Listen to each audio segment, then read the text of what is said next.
La célula. Este video tiene como objetivo explicar la composición y función de los organelos celulares.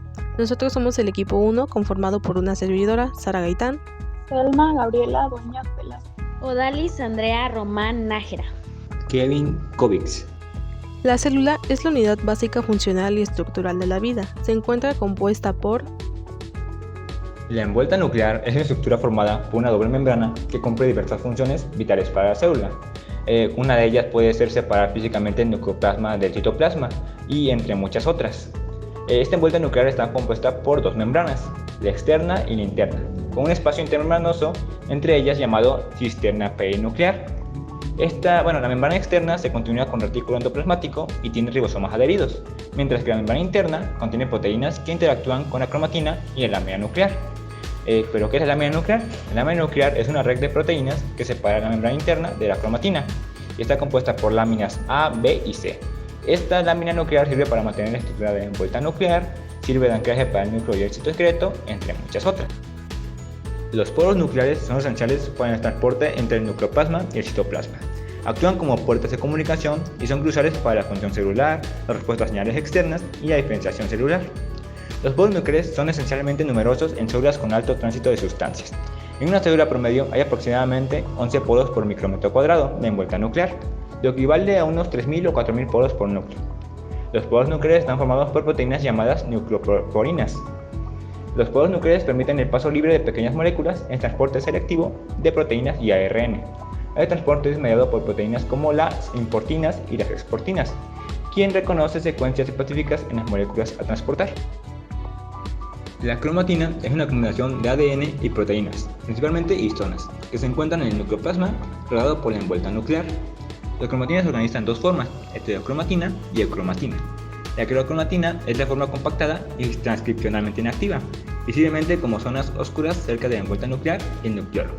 La cromatina es más laxa y activa transcripcionalmente y aparece como zonas claras. Contrario a lo que podría parecer, la cromatina no está dispuesta a enlazar en el núcleo. Cada cromosoma ocupa un territorio definido en el núcleo, llamado territorio cromosómico. Estos territorios se organizan en compartimentos A y B, según su actividad genética. El compartimento A es rico en genes activos, mientras que el compartimento B contiene genes menos activos y se encuentra cerca de la lámina nuclear. Dentro de estos territorios existen dos dominios cromosómicos, pequeñas porciones de cromatina que se interactúan perfectamente entre sí. Estos dominios son fundamentales para la organización y regulación del genoma.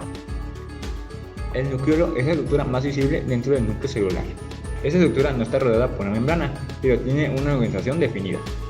El nucleolo es esencialmente una fábrica de ribosomas.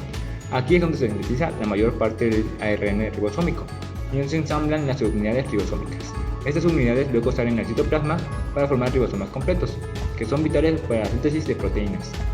Una célula puede tener varios nucleolos y su número varía según el tipo de célula y su estado. Por ejemplo, las células de mamíferos suelen tener entre 1 y 5 nucleolos. Bajo el microscopio electrónico se pueden observar tres regiones distintas en el nucleolo: el centro fibrilar, el componente fibrilar denso y el componente granular. Cada una de estas tres regiones tiene un papel específico en la síntesis y procesamiento del ARN ribosómico y ensamblaje de ribosomas. El retículo endoplasmático es una compleja red de túbulos y cisternas interconectadas y limitadas por membranas. Existen dos tipos de retículo endoplasmático, el rugoso y el liso. El retículo endoplasmático rugoso se organiza en una trama de túbulos y cisternas aplanadas.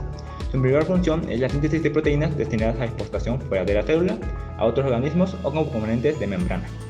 En el retículo endoplasmático liso se sintetizan los lípidos esenciales para la célula, como fosfolípidos y colesterol. Además, las enzimas presentes en sus membranas ayudan a desintoxicar compuestos dañinos y a liberar glucosa almacenada en forma de glucógeno. El retículo endoplasmático se comunica principalmente con el aparato de Golgi. Las proteínas y los lípidos que abandonan el retículo lo hacen en vesículas que se desprenden. La generación y mantenimiento del aparato dependen de zonas de transición, ya que una nueva formación crea un aparato cercano y su desaparición conlleva la pérdida de cisternas asociadas. El aparato de Golgi es un organulo membranoso organizado por microtúbulos, compuesto por cisternas aplanadas dispuestas en pilas o dictosomas. En las células animales, si el tráfico vesicular se detiene, el Golgi desaparece. Y en las células vegetales, se mueve gracias a filamentos de actina y dirigen las vesículas hacia las vacuolas de manera independiente. La exocitosis es el proceso de fusión de vesículas con la membrana plasmática. Existe constitutiva, regulada, además del proceso kiss and run, donde la vesícula forma un poro transitorio. También exocitosis compuesta, donde varias vesículas se fusionan entre sí antes de fusionarse con la membrana. La endocitosis es un mecanismo para incorporar grandes cantidades de moléculas extracelulares de manera masiva. Existe la macropinocitosis para fluido extracelular mediante macropinosomas y la fagocitosis mediante macrófagos que engloban y digieren partículas como bacterias y virus. Los endosomas son estructuras celulares que gestionan el flujo de moléculas. Existen endosomas tempranos que preparan un proceso de reciclado y endosomas tardíos que son precursores de la degradación. Los lisosomas son corpúsculos esféricos de 100 a 150 nanómetros de diámetro. Su contenido es heterogéneo con una unidad de membrana. Su pH interno es ácido gracias a la bomba de protones en su membrana, la cual está protegida por una capa de glucosa unida a proteínas que evita el contacto destructivo entre las enzimas degradativas y la membrana. Aunque su función principal es de degradación mediante endocitosis, fagocitosis y autofagia, tienen funciones adicionales como sensor metabólico detectando el estado de nutrientes, de regeneración tras la fusión de endosomas o autofagosomas, de exocitosis ya que pueden expulsar contenido fuera de la célula y con factores de transcripción. El tráfico vesicular en células vegetales es similar al de las células animales, con diferencias clave, como la presencia de vacuolas esenciales y un TGN que reemplaza los endosomas tempranos y de reciclado. El retículo endoplasmático y el aparato de Golgi tienen proximidad física entre sí, con varios Golgi dispersos y ausencia de Ergic. El retículo endoplasmático envía vesículas directamente a las vacuolas o a la membrana plasmática, mientras que el aparato de Golgi sintetiza carbohidratos para la pared celular y distribuye material a través de vesículas hacia vacuolas y la membrana plasmática. Las vacuolas tienen diversas formas y funciones. Generalmente son compartimentos únicos delimitados por el tonoplasto que pueden ocupar gran parte del volumen celular. Sus funciones incluyen mantenimiento de turgencia, crucial para el soporte estructural y crecimiento celular, almacenamiento de nutrientes y sustancias de defensa, actúan como centros de degradación molecular similares a los lisosomas, participan en procesos de muerte celular programada, albergan proteínas defensivas contra patógenos y herbívoros. Existen dos tipos principales de vacuolas, líticas con pH ácido encargadas de degradación y de almacén con pH neutro. El tráfico no vesicular se refiere a los procesos de transporte de moléculas dentro de las células que no implican el uso de vesículas, sino de organelos como mitocondrias, cloroplastos, plastos y peroxisomas. El tráfico no vesicular puede involucrar mecanismos como difusión directa, transporte a través de canales o transportadores, transferencia de lípidos e interacciones proteína-proteína. Los peroxisomas son organulos celulares con funciones clave en el metabolismo y protección celular. Son redondeados, presentes en la mayoría de las células eucariotas conteniendo enzimas diversas. Entre sus funciones se encuentran el metabolismo de lípidos, la protección celular eliminando el peróxido de hidrógeno, reacciones oxidativas, variedad metabólica como la betoxidación y la síntesis de ácidos biliares, y la interacción con otros organulos como el retículo endoplasmático y lisosomas involucrados en el proceso de autofagia. Las mitocondrias son organulos vitales para la producción de energía en las células eucariotas con una estructura y funciones complejas. Poseen dos membranas, una externa permeable y una interna plegada en crestas, conteniendo ADN y enzimas en su matriz. Forman redes que se adaptan a las necesidades energéticas celulares con capacidad de moverse y cambiar de forma. Se dividen y fusionan para mantener su función y compartir material genético. Entre sus funciones principales se encuentra la producción de ATP a través de la fosforilación oxidativa, metabólicas, participando en la betoxidación de ácidos grasos y otros procesos metabólicos, y de regulación involucradas en la apoptosis y respuesta inmune. Cabe mencionar que también tienen importancia de proteínas, pues en el citosol se encuentran secuencias de señalización, y de renovación, pues se autorregulan y renuevan por medio de la macroautofagia. Los plastos son organulos presentes en plantas, algas y algunos animales marinos, originados por la endosimbiosis de una bacteria fotosintética. Realizan fotosíntesis, síntesis de compuestos, almacenamiento y otros roles celulares.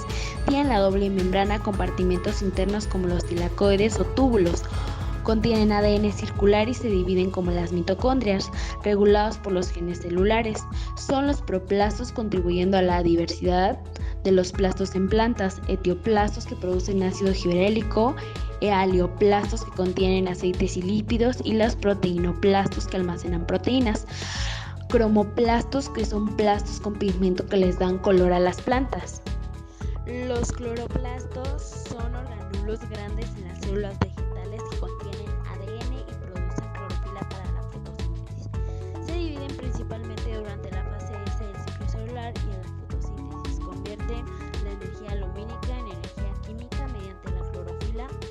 ATP sintasa y el rubisco. La fotosíntesis consta de dos fases, una luminosa que produce ATP y NADPH en el tinacoide y una oscura que fija el CO2 en azúcares en el estroma usando los productos de la fase luminosa. Además de la fotosíntesis, los cloroplastos realizan muchas otras funciones. Destacan la síntesis de aminoácidos esenciales, nucleótidos y ácidos grasos, la producción de hormonas, de vitaminas y otros metabolitos secundarios, participa en la asimilación de nitrógeno y azufre, además de suministrar energía para la apertura y cierre de los estomas. Gota de lípidos. Tanto células animales como vegetales almacenan lípidos en forma de gotas dispersas por el citosol. Los adipocitos, el hígado, los enterocitos y las semillas vegetales son sitios comunes de almacenamiento. Las gotas de lípidos cumplen funciones clave, como almacenar energía, producir lípidos de membrana y hormonas, aislar térmicamente y proteger contra el estrés oxidativo. Estas estructuras están compuestas por lípidos neutros rodeados por una monocapa de lípidos anfipáticos con proteínas asociadas. Su composición varía según el tipo celular, pero generalmente contienen triglicéridos, ésteres de colesterol y una mezcla de fosfolípidos, colesterol y proteínas en la membrana. El citoesqueleto es una red dinámica de filamentos proteicos que proporciona estructura y movimiento a las células eucariotas. Se compone de microfilamentos de actina, microtúbulos y filamentos intermedios. Estos filamentos son polímeros que pueden ensamblarse y desamblarse según la necesidad celular.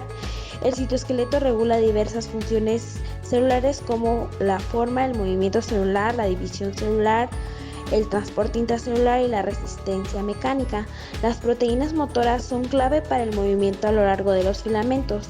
Los filamentos de actina están implicados a la contracción celular y la formación de las estructuras de unión, mientras que los microtúbulos son importantes para el transporte intracelular y segregación de cromosomas durante la división celular.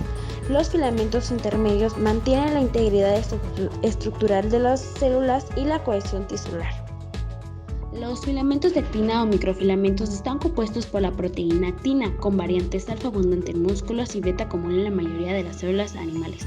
Representan al 10% de las proteínas citosólicas totales. Los filamentos de actina de 7 de diámetro son polarizados y dinámicos, con polimerización en el extremo más y despolimerización en el menos. Su formación requiere proteínas nucleadoras como ARP 2/3 y forminas. Más de 100 proteínas accesorias regulan la polimerización, organización y longitud del ensamble tridimensional. La capa de actina bajo la membrana plasmática junto con la miosina determina la formación celular y requiere fuerzas. La formación y movimiento celular también depende de la adhesión de la matriz extracelular, medidas por integrinas. Las células se desplazan mediante lemilipodios, filopodios y podosomas, todas dependientes de la polimerización de actina. Los filamentos de actina participan en la formación de las vesículas, movimiento intracelular, contracción muscular y citocinesis. Las microvellosidades que actúan la superficie celular también están formadas por los filamentos de actina. Los microtúbulos son tubos largos y rígidos compuestos por dímeros de proteínas globulares alfa y beta. Cumplen funciones como tráfico vesicular y división celular, además de la movilidad celular. Los filamentos intermedios son esenciales para la estabilidad estructural y la resistencia mecánica en células animales con una compleja estructura molecular que permite su adaptabilidad y función de soporte. Tienen un diámetro de 8 a 15 nanómetros. Están compuestos por monómeros que forman dímeros y tetrámeros, ensamblados sin ATP y GTP. Están conectados a desmosomas y forman la lámina nuclear. Entre sus funciones se encuentran la de resistencia, proporcionando flexibilidad y soporte contra tensión mecánica, de interacción, funcionando como andamio por organulos y estructuras celulares, y de adaptabilidad, reorganizándose en respuesta a cambios y estrés celular. Todos los organelos son indispensables para mantener la vida celular, permitiendo tanto la degradación de materiales como el almacenamiento y transporte de sustancias esenciales, reflejando la complejidad y adaptabilidad de las células eucariotas. Muchas gracias por ver nuestro video, esperamos haya sido de su agrado.